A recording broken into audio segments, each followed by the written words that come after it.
It appears the wheels are coming off before the cars even left Mar-a-Lago. Trump has been working the phones. He's been upping the pressure on Senate Republicans, even calling some of them directly. One Trump advisor telling our John Carl that the message is, quote, if you are on the wrong side of the vote, you're buying yourself a primary. That is all. And there's a guy named Elon Musk who is going to finance it. The Trump advisor added the president gets to decide his cabinet, no one else. You're going to nominate now? He's in charge of the Department of Justice? You're going to make him the U.S. Attorney General? I love it. Breaking news this hour, Matt Gaetz is stepping down from his nomination to Attorney General of the United States. Oh, that's gotta hurt! That's right, despite threatening his fellow Republicans to ensure that he's not the only sexual predator in a position of authority, it seems that Donald Trump isn't getting his way and is taking it about as well as you would imagine. We've got now a worldwide wrestling executive who's going to run education. We've got a sexual predator who was about to have a bipartisan report released by the House of Representatives to be our AG. And Selena, there's also controversy around Trump's defense secretary pick. What do you know about the police report on the sexual assault claim against Pete Hegseth? Yeah, this police report that's now been made public includes some graphic details about the sexual assault allegation from 2017. After President-elect Donald Trump allegedly threatened Senate Republicans with big bad Elon Musk, it appears it wasn't exactly the horsehead in the bed moment that he'd hoped it would be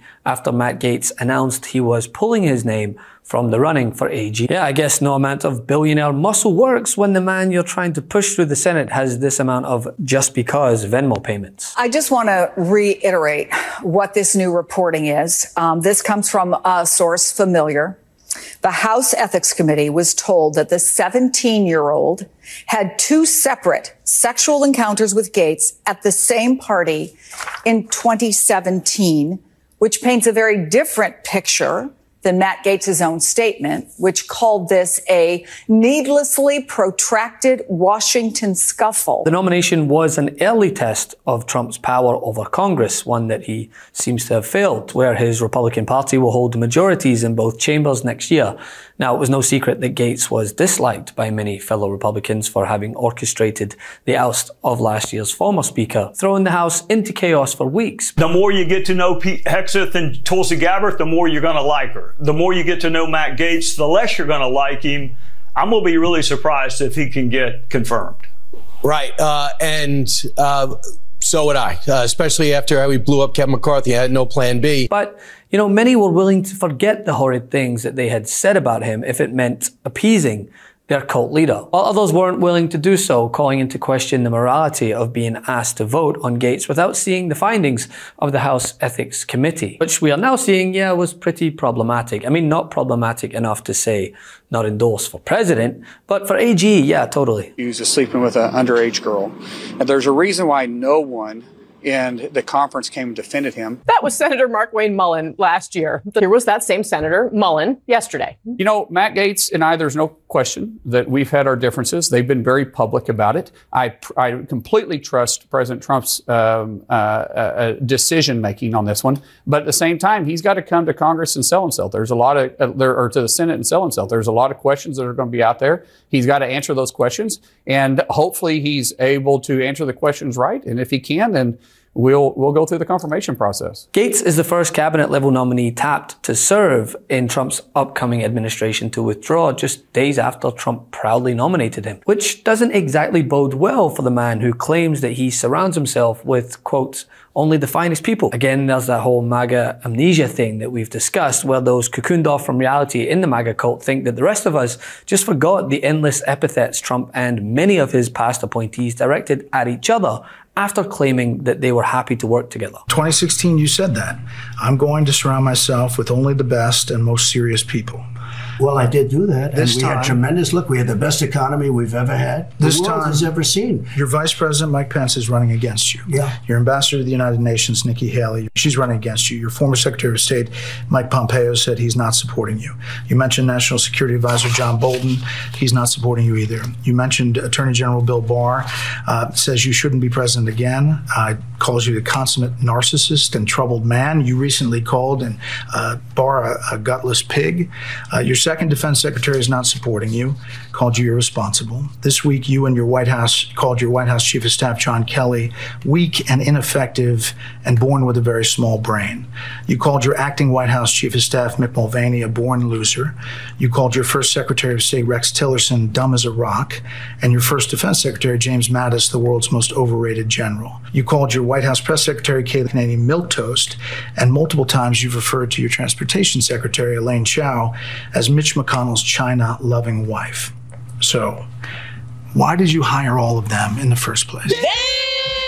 And adding salt to the wounds, there's the other Trump nominee, Fox News personality Pete Hegseth, who was tapped as defense secretary and has now been engulfed in controversy of his own for alleged sexual misconduct in the past. Or took her phone and refused to let her leave. Hegseth says that the encounter was consensual. This report says that investigators were alerted about this incident by a nurse who said that the woman had requested a sexual assault exam.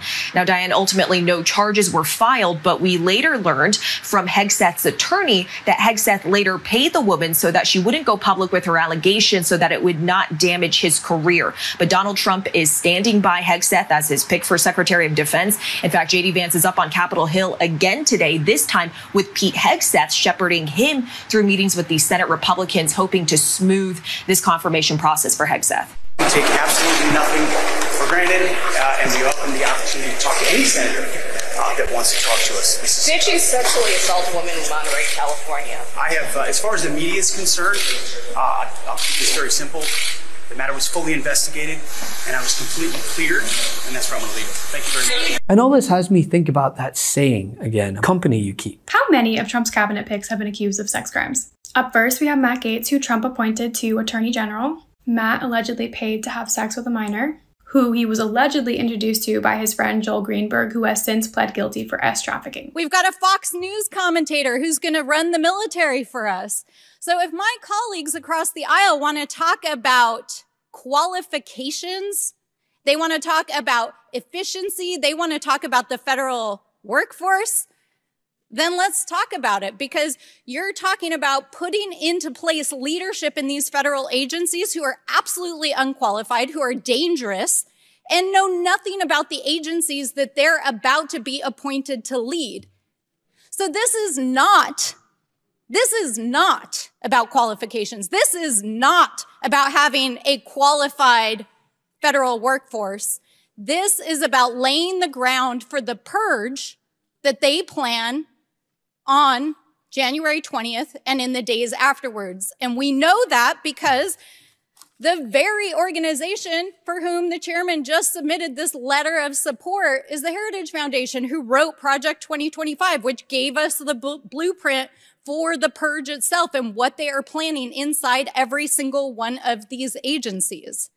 So we need to be clear-eyed about what this actually is and about what is trying to be accomplished, and why 4 weeks before we're about to adjourn for the holidays, the Republicans are bringing this bill to a markup without an actual hearing. This is modern McCarthyism. They are preparing for a purge. They are going after members of the federal government who are advancing because they are people of color, women, LGBTQ+, other members of our community who have been excluded systematically from participating in federal service and leadership positions, and then they're going to put their own unqualified loyalists in there to take out our federal workforce. That is what this bill is about. It's about creating a statutory framework to do that, and we're going to fight it every step of the way. Up next, we have Pete Hegseth, who Trump appointed to be Secretary of Defense. Allegedly, Pete essayed a woman in 2017 after a Republican women's event. He then paid this woman for a confidential agreement because he was worried that she would sue him and that would cause him to lose his job. Bonus points to Pete because he's also an adulterer who cheated on his wife. Up next, we have RFK Jr., who Trump elected to be the head of public health. Eliza Cooney accused RFK Jr. of groping her and making unwanted sexual advances on her when she was the family babysitter in the late 1990s. When asked about this on a podcast, RFK said he's not a church boy and he has skeletons in his closet. When asked if any other SA allegations will come out against him, he said, "We'll see what happens." Very reassuring. Bonus points to RFK Jr., who was also an adulterer who cheated on his wife. Last but not least, we have Elon Musk, who Trump appointed to be the head of the Department of Government Efficiency, along with Vivek Ramaswamy, 2 people to do the job of 1. How efficient? Elon Musk is being sued by 8 former SpaceX employees who claim they were fired for speaking out against Elon's hostile work environment. Allegedly, Elon Musk makes lewd sexual comments in the workplace. Allegedly, Elon Musk has had several sexual relationships with women employees at SpaceX. SpaceX, Elon's company, paid a flight attendant $250,000 after she accused Elon of exposing himself to her and offering to buy her a horse in exchange for a sexual massage. Bonus points for Elon, who's also an adulterer. None of this should surprise anyone, considering Trump himself has been convicted of SA, has 28 SA allegations against him, has bragged about SAing women and walking into the dressing rooms of Miss USA while they were changing. Trump is also an adulterer who has cheated on his wife. You are the company you keep. So much for the party of family values, the moral majority, the party of law and order. More like the party of rules for thee, not for me. Love this video? Make sure you stay up to date on the latest breaking news and all things Midas by signing up to the MeidasTouch newsletter at MeidasTouch.com/newsletter.